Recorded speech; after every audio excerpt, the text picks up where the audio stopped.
So, welcome to our Everything Marketplaces community workshop today, which is going to be on marketplace metrics. So, if this is your first workshop, welcome. And our workshops are where we have marketplace domain experts join us to walk through topics that are relevant to us all as marketplace founders and teams here.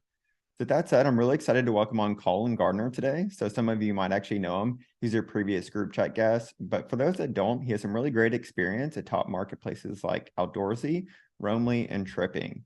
So also, this is going to be about a 20 to 25-minute presentation followed by a group Q&A. So if you have any questions, you can post them in the Zoom chat and then just use the Zoom raise hand functionality. So that way we know to call on you during the group Q&A. So that said, I'm really excited, of course, to have you join us here today, Colin, and thanks for doing so in advance. And I'll just let you start, and take over from here. Maybe just start with a brief intro and then we'll go from there. Yeah, of course. Great to meet everyone. Colin Gardiner. This is my About Me page with some nice logos going on there. But just a little about me. I'm, I would say a self-professed marketplace geek at this point. Thoroughly enjoy it and love all of it. So if you ever just want to chat shop on anything like that, I'm your guy. But history-wise, what have I done in the marketplace space? My most recent forays in the marketplace was with Outdoorsy and Roamly, where I was a chief product officer and chief revenue officer for about 5 years there. It was really exciting. Recently crossed the 2 billion GMV milestone, so pretty proud of everything that we built there. Before that, and just to be clear, that was RV rental marketplace, very similar to Airbnb, but for RVs. Before that was at Tripping, which is a vacation rental marketplace that kind of aggregated all the all the vacation rental companies out there, with almost, I think, 10 million rentals on the platform. So very familiar with scale of, acquiring supply and getting it on so that demand can actually book it. But then prior to that, Ancestry.com for a number of years, got to launch the DNA product. It was super cool. And then way back in the day, an OG marketplace called Just Answer. It still exists. It's out there. And some of the people I know are still there.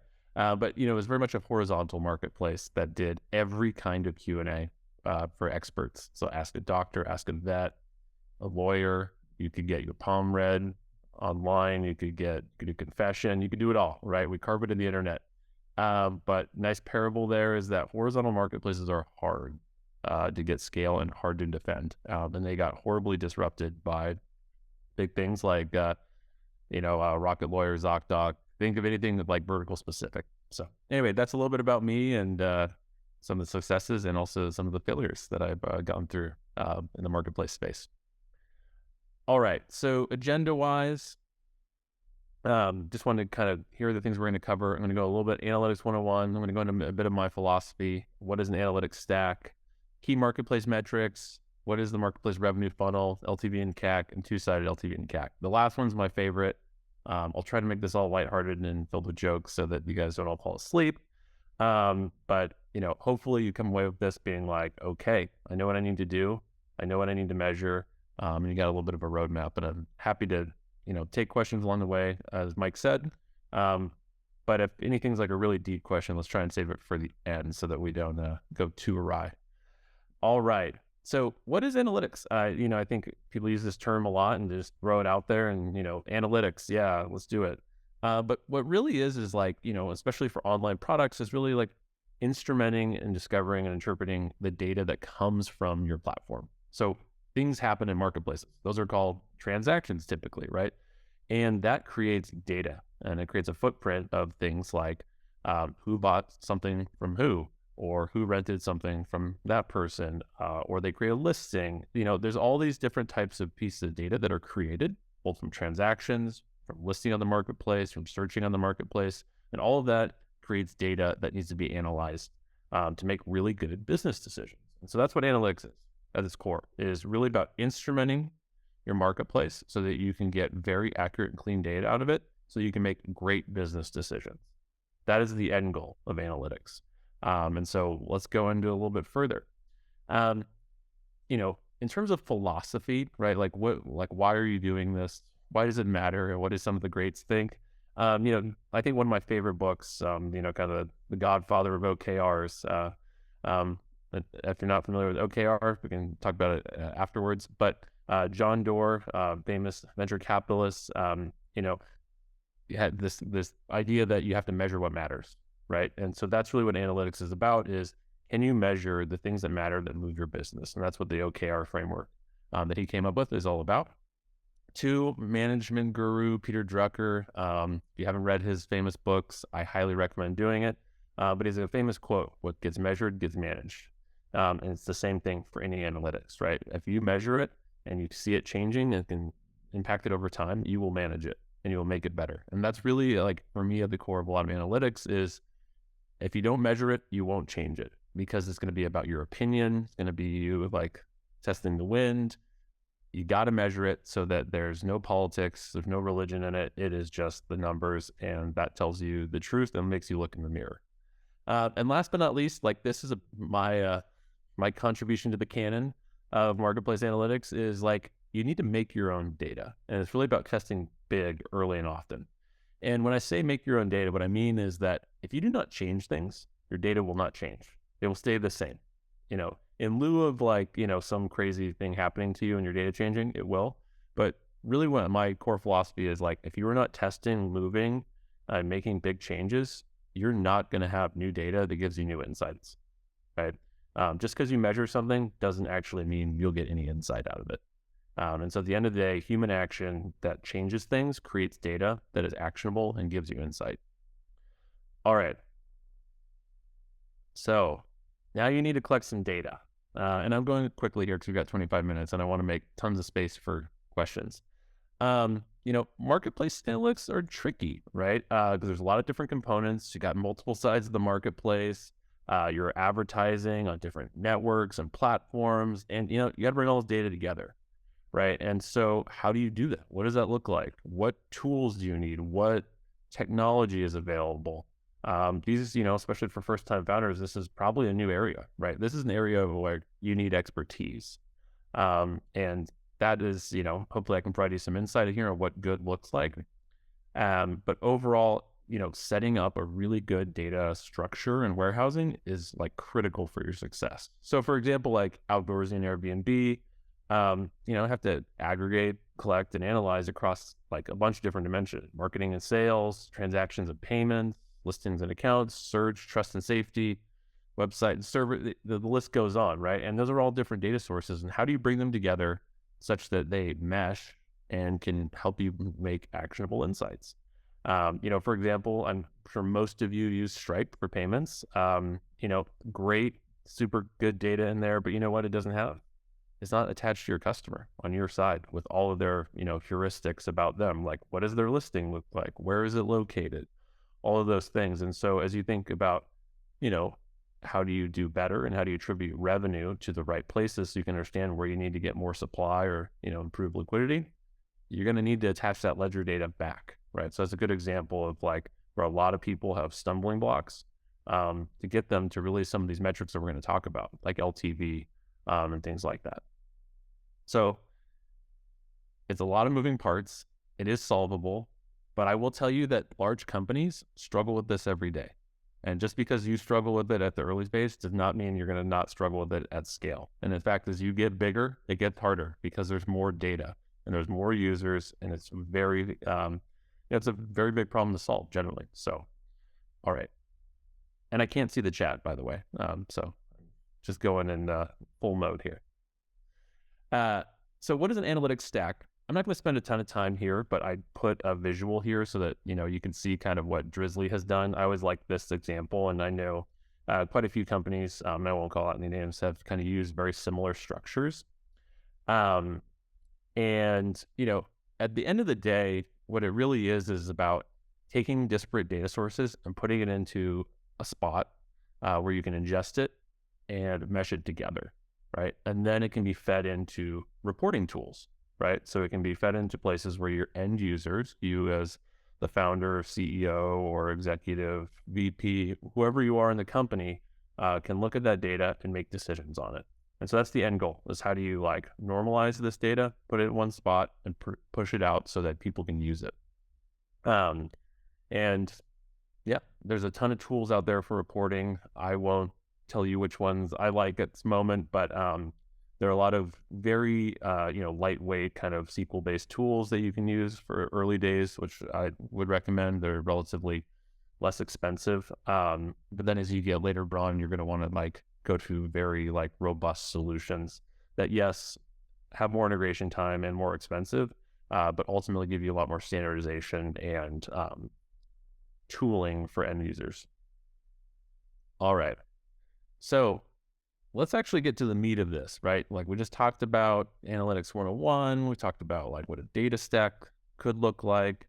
But let's talk about like marketplaces. This is the interesting part. They're unique and so are the metrics. We're not talking about B2B SaaS here and ARR and all that fun stuff. Although I know some of you have like a SaaS business integrated in there. But what I would call the core marketplace of itself doesn't use, that parlance very often. So marketplace metrics, just like revenue and financial. This is kind of like, I think if you went to an investor and they were like, show me the money, like, what are the metrics I want to see? They'd probably send you something like this and they'd be like, I think I can know everything about your business.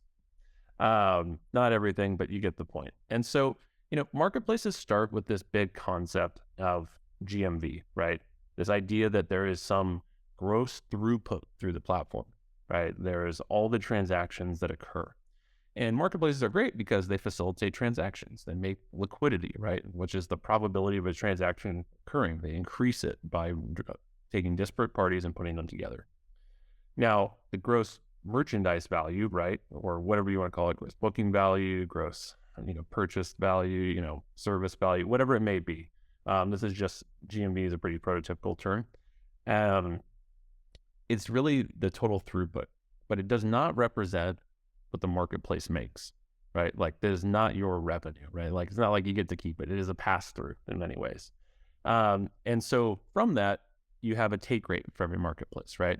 And that is a fee of essentially the GMV for each transaction. And that gives you your net revenue for the marketplace. And so that net revenue, that's essentially the revenue of the marketplace that is used to cover all OpEx, marketing, things like that, right? And then below that, you start to have your pretty prototypical financial metrics, gross margin. I won't go into that a lot because we have a slide here later. And then contribution margin. I will talk about these more in a few slides, but those are kind of like the big picture on the revenue and financial side. All right. So now you've got revenue, you've got financials, you're making money, transactions are happening. And it's clear that you want to get more transactions in your marketplace. And you want to say, how do I measure that? Like how do I know how to increase my liquidity in my marketplace? Am I efficient in converting people? And so the big ones that, you can look at, there are many metrics to look at in this liquidity space, and they will be specific to your marketplace. But some of the broad strokes ones are one, your conversion rate. And this has a couple of flavors, it can be visitor to search, it can be visitor to lead. Many marketplaces have the problem of using visitor metrics where they have owners or sorry, demand and supply using the marketplace, right? So you get this larger number of visitors that can kind of taint what I would call your like visit to transaction rate or visit to lead rate. And so many marketplaces use kind of an intermediate step, like a search. So say like a spot where only demand is really going to go, if that makes sense. So for Outdoorsy or Airbnb, for example, a search would be someone going and looking at accommodations or RVs that they would like to rent. And even like, I'd say a bonus one, if you want to think about how to make that even like a tighter thing, is dated searches. So in travel, a dated search is like gold, right? Because that tells you that they have intent. And so if you want to think about your funnel, specifically in this use case, getting how many visitors go to a dated search is a good, indicator of how quality your traffic is and your visitors to the website. And then ultimately, if you have dated searches to transactions, you can get a very good true rate of like conversion. And then you can also see which dates convert well, in which places and things like that. Which leads you to questions of seasonality and so on and so forth. The rabbit hole continues. That is the only problem with the metrics side of things, is you will go deeper and deeper and you may lose yourself. I have many times. All right. Next one is like one of the most like one of the I don't see often, but I really love because I think it is like really indicative of what matters in marketplaces. And my from econ background, it's just ingrained in me is the bid to ask spread. And what that is what are people willing to pay versus what they're being charged in the marketplace. And it's a little hard to know, like upfront, you have to survey users, but it's one of the most important things, right? If you don't have parity in the bid to ask spread, or if it's really wide, you're going to have low liquidity because two sides of the marketplace are not going to come together. Think of a home transaction. Like if the seller has a really high price they want and the buyer is only willing to do down here, it's probably topical for many people. That transaction is not going to happen. And that is going to sit, and that lowers liquidity and time on the market, right? And liquidity really is about turnover, right? It's like the higher your liquidity is, the faster you turn over inventory. And so that's a really important metric that I think people don't look at a lot, and that I often ask people, and they're not really instrumented actually to measure. Mostly because search data is actually hard to like capture over time. Like searches at a given snapshot of time, you have to like snapshot it and save it, right? And so I won't go into too much detail here, but it's a really interesting problem is that search data is like at a given time, right? And so you need to snapshot it and save it to understand what the market looked like at a given moment, to be able to kind of look at trending over time. I'll keep moving a little bit faster. Buyer to seller ratio here is like probably one of the core metrics for a marketplace, right? And what it tells you is it's like at its core is, and really is called the marketplace ratio, is how many buyers can a seller service, right? In a given like constraint. And so what I mean by that is in a discrete time period in a given market, right? How many buyers can a seller service? So you think about like Uber, you know, a seller, right? The driver in this case can service one buyer at a given time, and it's for the length of the ride, right? And so the shorter the rides, the higher the buyer to seller ratio, right? In those markets, and given time frames. The longer the trip, the less there are, right? And so, this is why it's really important to kind of segment into like for like comparisons for buyer to seller ratios. For like Outdoorsy, which is a more infrequent purchase, people travel, a couple times a year. They don't travel every weekend as much as we'd all like to. That buyer to seller ratio is lower, right?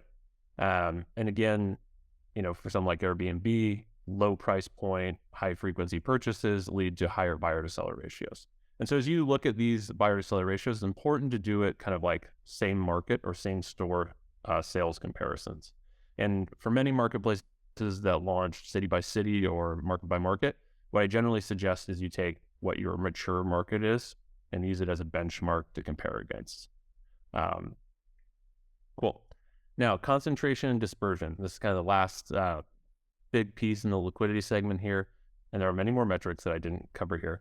But one of the ones I love looking at is like the percent of revenue by supply cohort by the number of transactions. So this is kind of like, sounds a little crazy, but imagine, you have your supply as they join over here and then the number of transactions that they do. And what this tells you is essentially, how much of your revenue is coming from given cohorts of supply by the number of transactions they do. And you will find that in most cases, there's a Pareto rule. It's the 80-20 rule, right? 20% of your supplies and they produce 80% of your revenue, right? And that's your quality. And really what that tends to be in most marketplaces is your professionalized segment, right? Those are the people that are doing this like hardcore. It's a job, they're living, right? And, one thing I would say as you think about strategy that comes out of this analytics is like, how can you move more people into that kind of like professional segment, the pro segment that are doing this like in a hardcore way, trying to make money at it, because that's what creates greater liquidity in your marketplace. Marketplaces tend to professionalize over time. All right, let's move on to the next one and we'll keep moving. How much time do I have here? I'm not, anyway, it's fine. Usage and engagement. So these are like some of my favorites, and we're going to talk about cohorts here. I'll go into a little bit more later, but cohorts are really like, really important because they time box sets of users into a given period so that you can compare them to other people, right? That's really what it's about.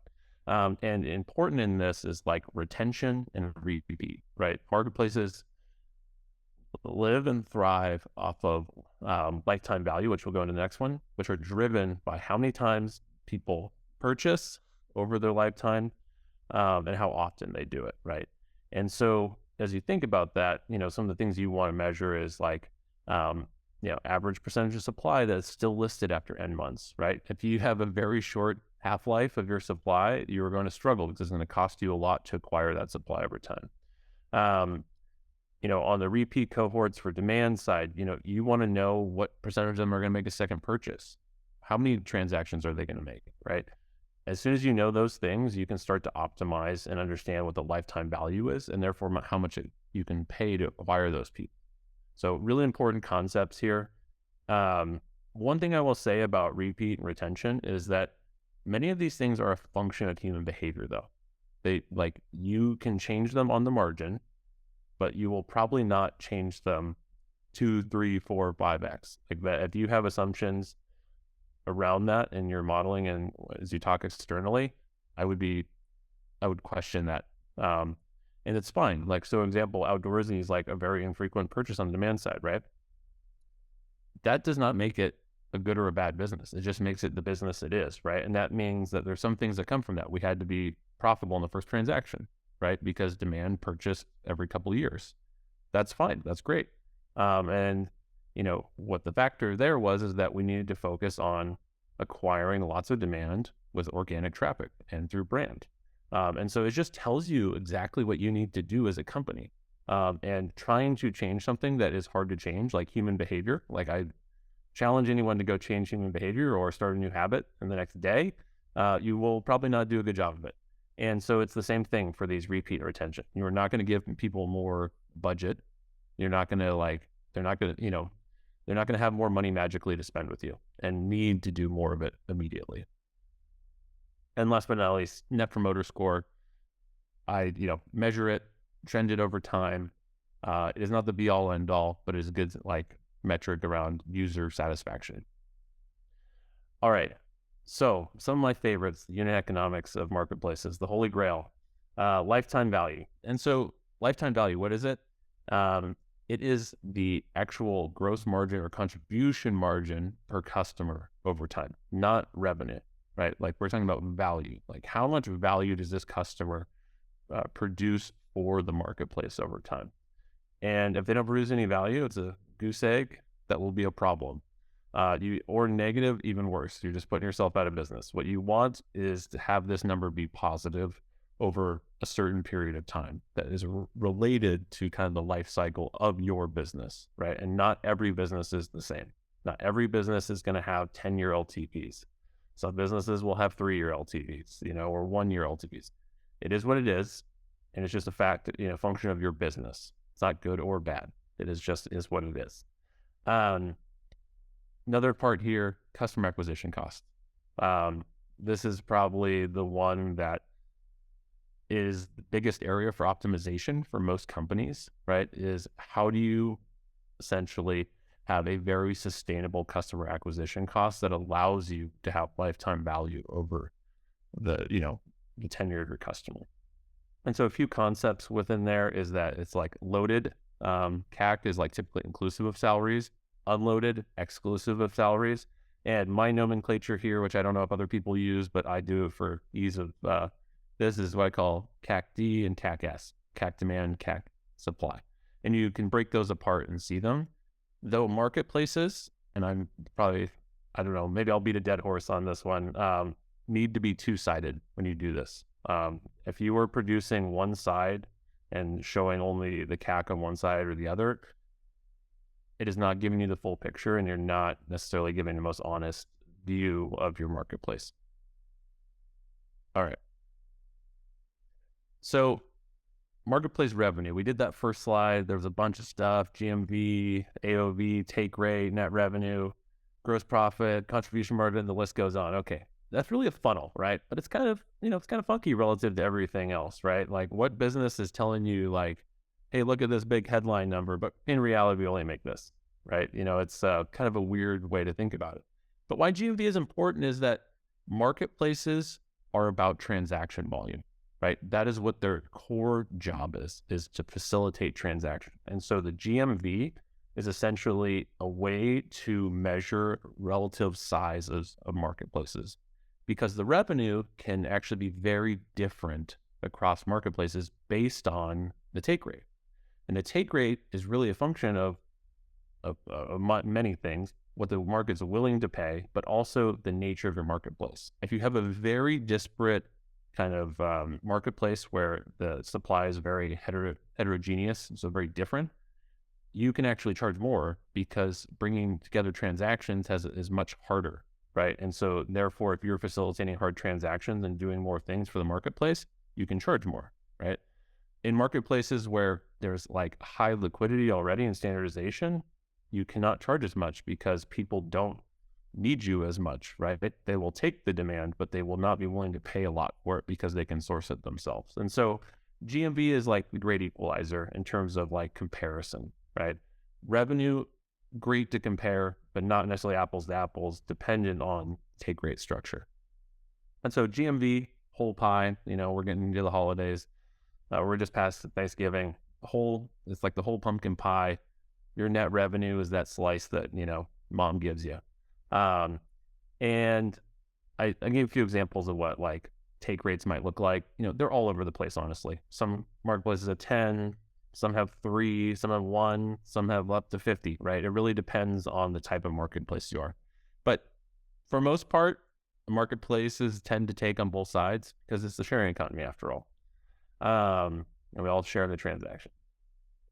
All right. So I could put this together to kind of visualize what is marketplace revenue, right? Like how does this look? And so that GMV, that's the big pie, right? And really that kind of leg down into net revenue is that take rate, right? And that is that platform fee that is charged by the marketplace. And that's less cancellations, chargebacks, and discounts, right? Like this is not, you can't include this as much as you might like to get that number bigger. Those things need to be taken out.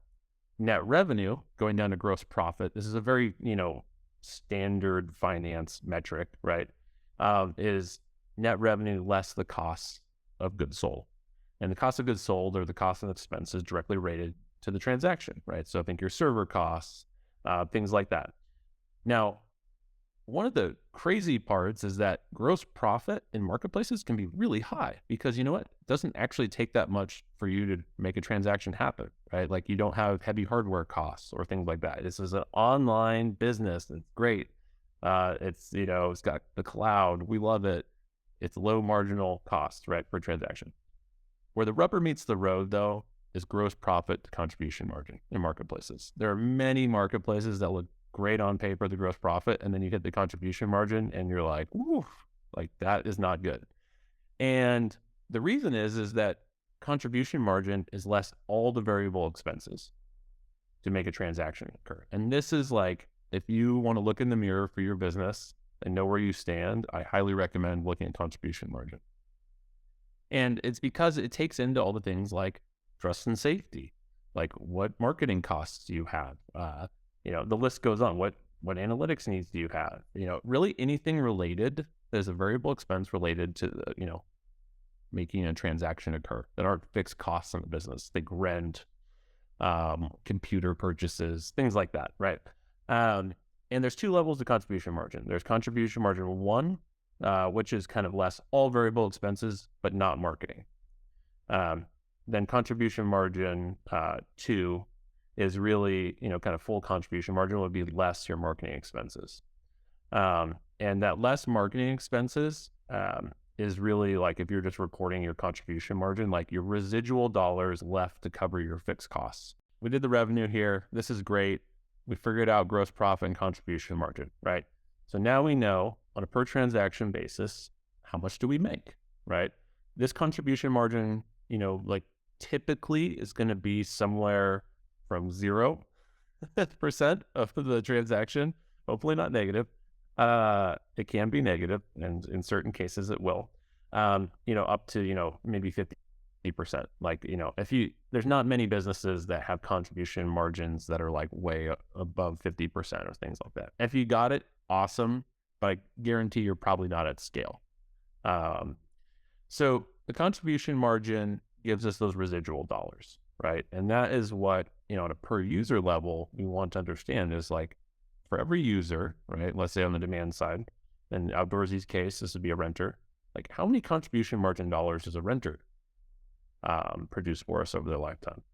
Similarly, you may also ask on the supply side, how much contribution margin dollars is created by bringing one unit of supply onto the platform, right, over their lifetime. And those are two really important metrics to understand because they allow you to back out and say, how much should we acquire a customer for, right? And there are some very, basic benchmarks, and we're going to go into this in more detail around 3-to-1 and 5-to-1. Those are kind of like prototypical conventional wisdom. I don't personally love conventional wisdom, but those are kind of like mental benchmarks that you should be aware of that, investors, other operators, people external to your company use as kind of a rubric, like for just, quick math, like where do you stack up? And that 3-to-1 ratio is at 3 years and 5-to-1 is at 5 years.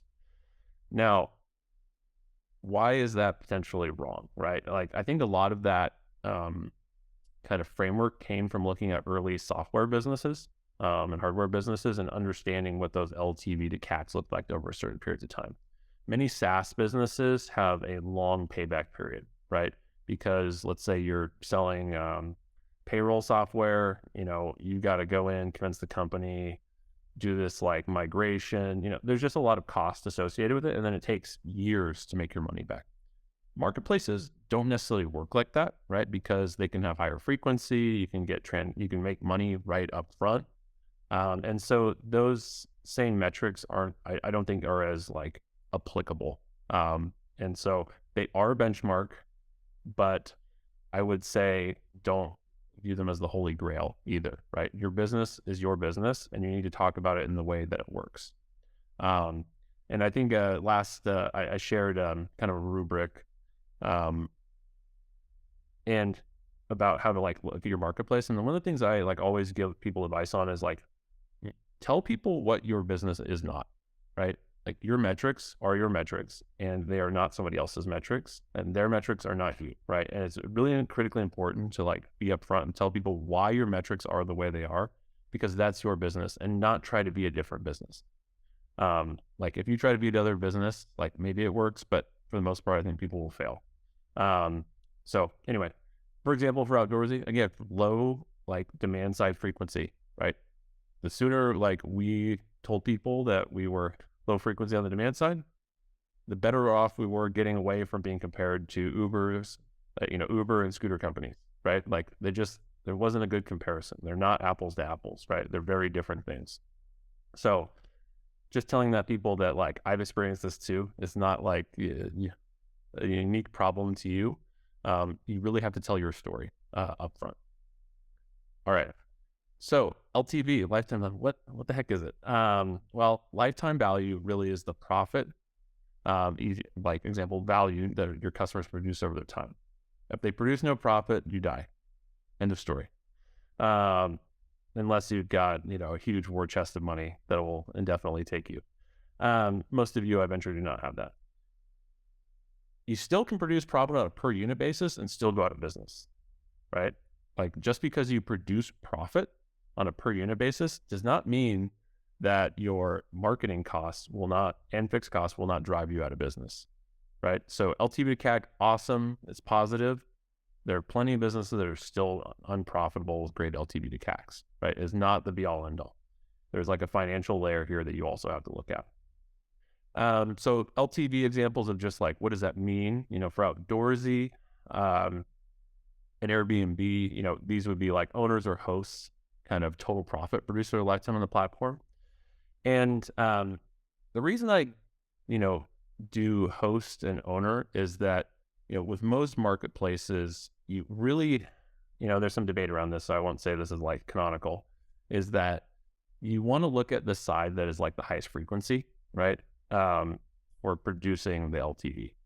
because like, as we talked about for like, for Outdoorsy, like the demand side does not purchase it's not as high frequency as the supply side, right? And the supply side really is the nucleus of the business where you're supply constrained. That is really how you should kind of have your nucleus. If you are a demand constrained business, you may want to look at it on that side. Um, and there's probably plenty of examples we can talk through. So happy to go into that. But overall, like as I think about these things, I try to think about the highest frequency constrained side and use that as the nucleus for calculating LTV. And we'll go into that in the two-sided piece here in a minute. So LTV analysis, how do you do it? First off, you need to get that gross profit or the contribution margin, one, right? For early companies, like early stage companies, I recommend gross profit. Contribution margin can be like hard to do because you have a small base and you may have high variable expenses that are just, they're foisted upon you, right? Like I just think like customer service costs could be relatively high because of your size and scale. So looking at gross profit is going to give you a better view of these things, though you need to be aware of your contribution margin. I'm not giving you the out here. I'm just telling you that if you want to like remove some of the noise, that's what I would do. This needs to be cohorted. This is not like your all-time customers, right? This needs to be discrete periods of time, like by month, by week, by day, whatever is like your best unit for your business. That's what you want to do. This gives you fixed time effects, right? That you can compare people over time in an apples to apples way. So who should go in what cohort though? Good question, right? Typically, I like to define it as when someone becomes a customer, right? Like, what does that mean to you? And that's usually like a conversion event or like a paid moment. You can do this on like sign up or something else to kind of capture different effects. But typically, like I like to do it on a customer basis because it gives you exactly who has transacted and how they behave over time. You can do these on the demand or the supply side by market or segment. There's infinite ways you can cohort things, and it's super fun. And once you know about it, like it's going to change your life. And so basic LTV equation, just AOV times contribution margin percentage times average number of transactions, right? That's like a basic way to think about this. Or another way to phrase it is repeat rate times average order value, right? Times profit rate. So I shared this chart on the right just because I love it. Like it's one of these like cool charts and just a good example of what cohort analysis looks like, right? So this one's from Uber. Andrew Chen, I think, shared this forever ago now. But what it shows is like basically for Uber, like their monthly trips growth by cohort. And they did it by market, right? And so it's kind of cool here is you can see like the early ones, the blue ones, right? These markets didn't grow as fast, right? They hadn't figured out how to make it hum, right? They didn't have the product in the way that they had it later, right? And so as they launched into China, they knew how to make this thing hum, right? And those cohorts just like monthly trip growth just went off the charts super fast and super early. And so this is kind of instructive, right? As you as a company look at this and see, which markets you launched in at what time, and you can see essentially their trajectory and their slope.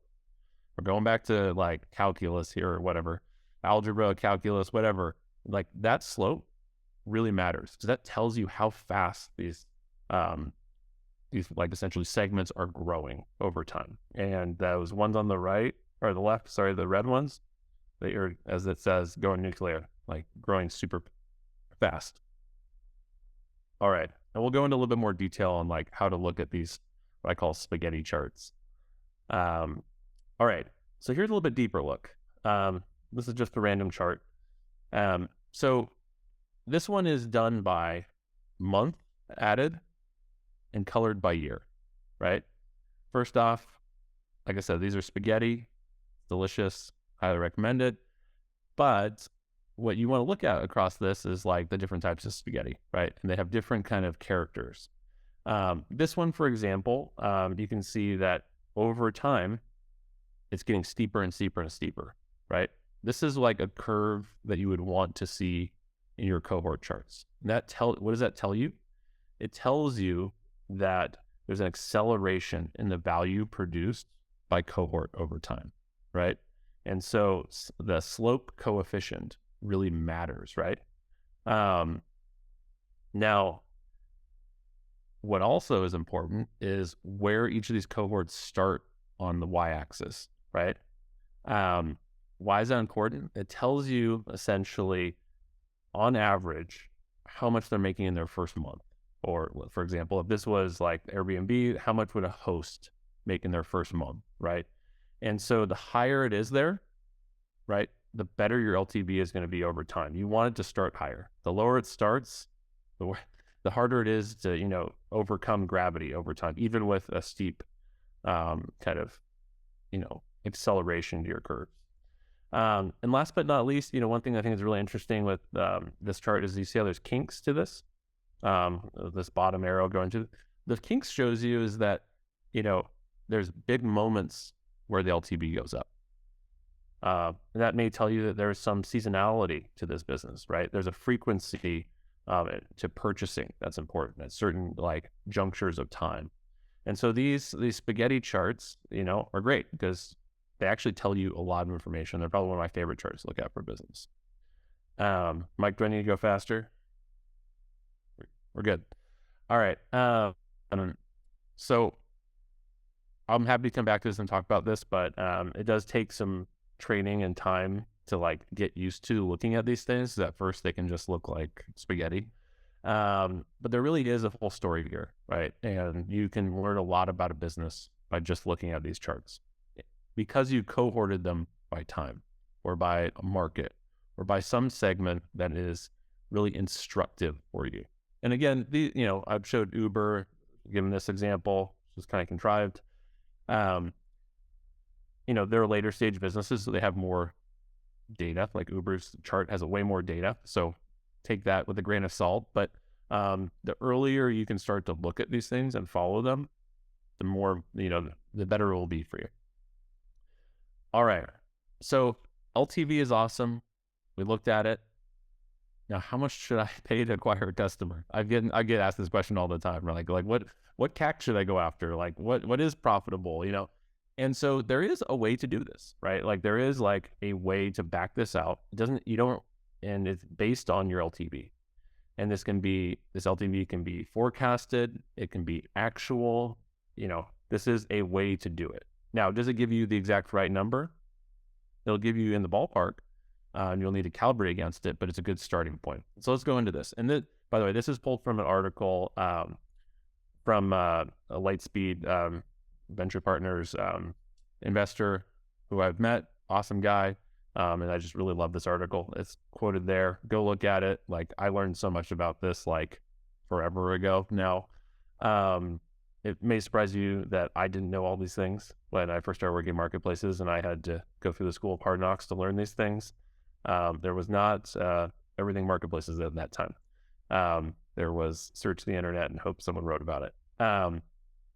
So what you can do is actually look at, let's take that 3-to-1 LTV to CAC ratio we talked about at 3 years, right? So assuming you want to hit that, right? You can either look at your 36-month LTV or you can kind of extrapolate it based on the data you have, right? And you go, okay, great. It's this number, right? Now, to get to 3-to-1 ratio, you just need to divide that number by 3, right? And that is essentially the CAC that you would need to get to this 3-to-1 ratio, assuming all things equal, right? And hold over time. And so this is really a great benchmark, right? Like a way to think about like, oh, that's how much I can actually afford to do. And I think most people, when they do this, they actually find a number that they don't love. But it is what it is. And you have to work within those constraints. It's often much lower than you would like to, or what you're seeing. And what that does tell you is that almost all marketplaces need to live off of direct and organic traffic, low cost traffic coming to their sites. It's just like a truism, and specifically for like B2C or C2C, peer-to-peer marketplaces in particular.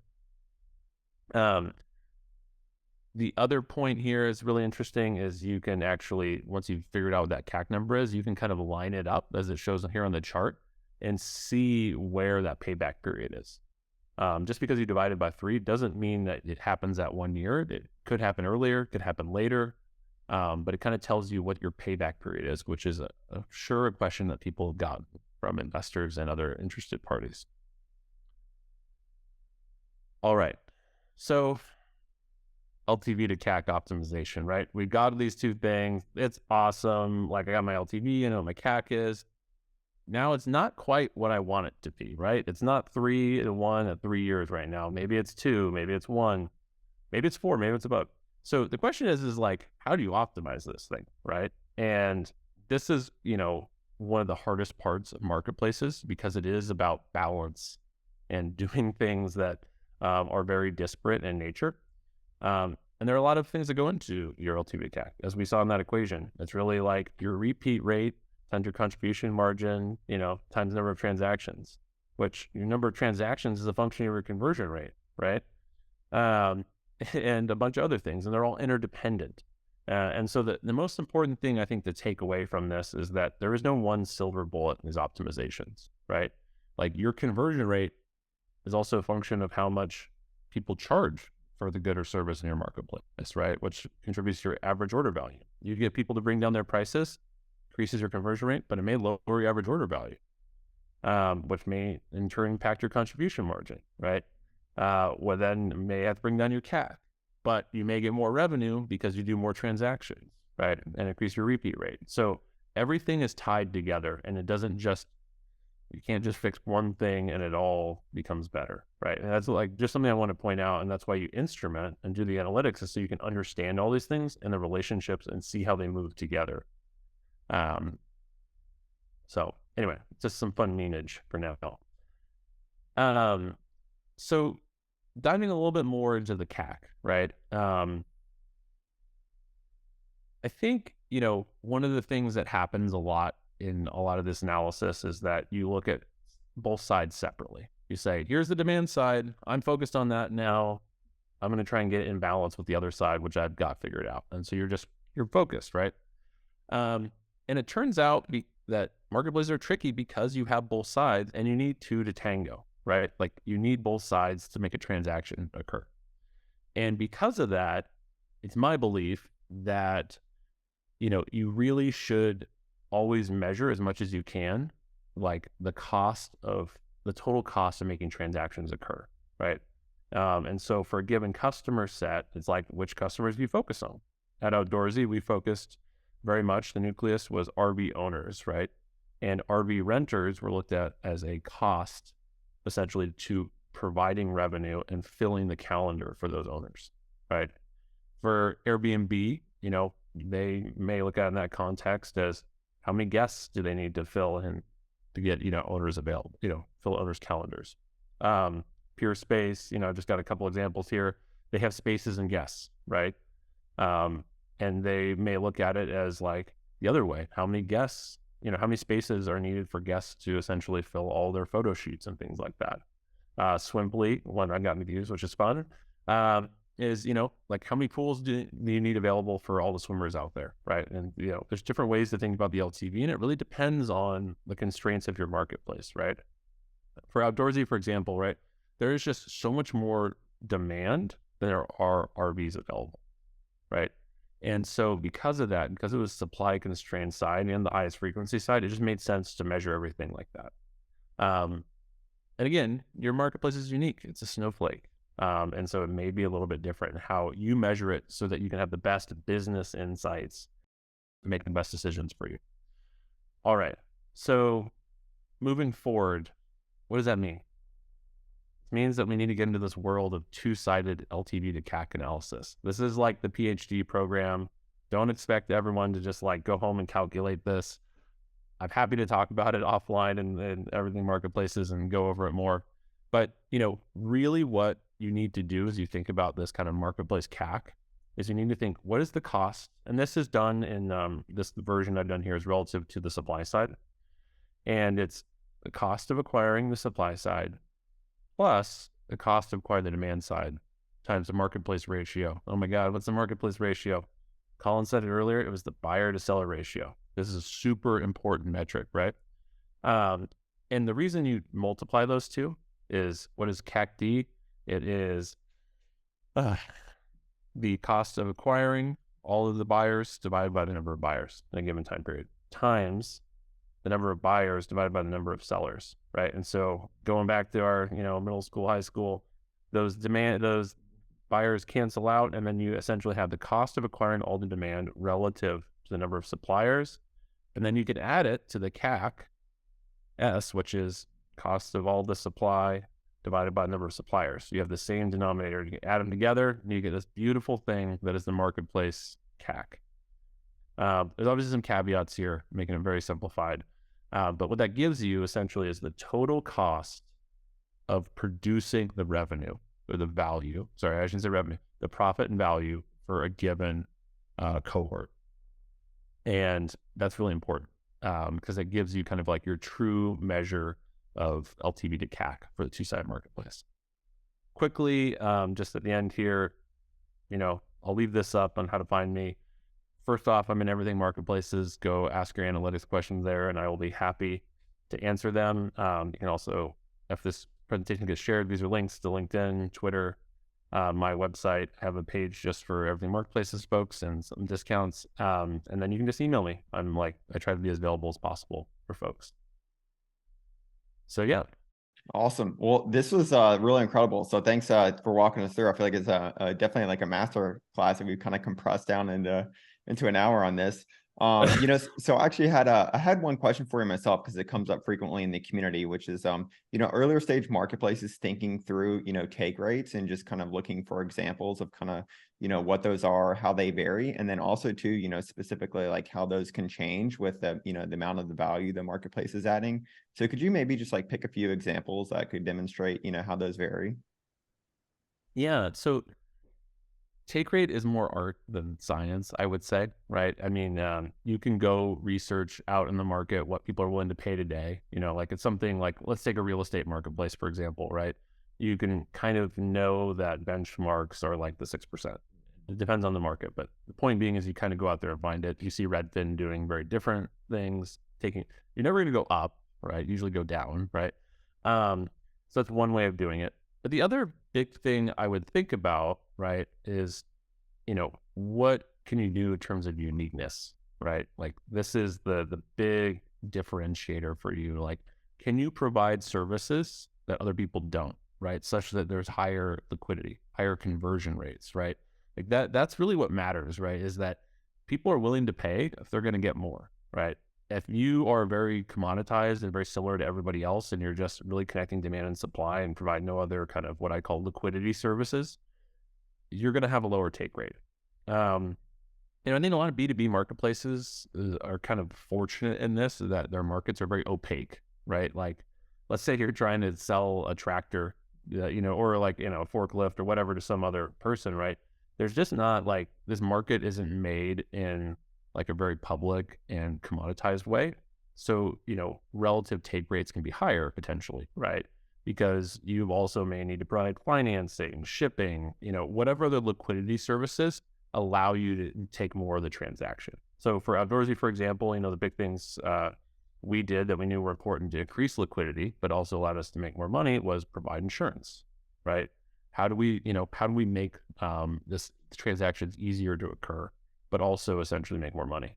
And this is what you see, every marketplace doing is they try to go upstream, right? They provide more liquidity services to help them increase their take rates. So that's really helpful. So looks like we don't have any pressing questions right this second. Actually, hey, Benjamin, do you want to jump on? We'll try to squeeze this in.